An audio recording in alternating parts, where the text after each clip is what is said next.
Given that f of x equals 5x squared plus 1 and g of x equals 4x minus 3, find an expression for h of x so that the domain of f over g over h is the set of all x such that x is a real number and x does not equal 3/4 and x does not equal 2/7. Answers may vary. Let's begin by seeing what f over g over x would look like. f over g over h of x. That would be f of x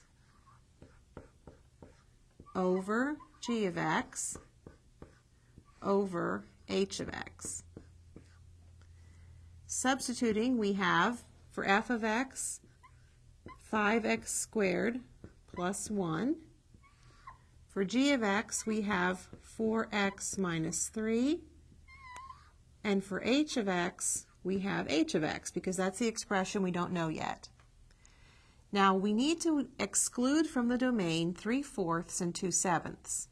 When we divide by g of x, when we divide by 4x minus 3, that will exclude 3/4 from the domain, because 3/4 would make this 0. So our expression for h of x can be anything that would exclude 2/7 from the domain. Now what we're going to do is we're going to look at what would make x equal to 2/7. Well, if we divide both sides or multiply both sides by 7, that would give us 7x equals 2. And this would be 0 if we subtract 2 from both sides. That would be 7x minus 2 equals 0. So if h of x equaled 7x minus 2, then we couldn't divide by it when x was 2/7.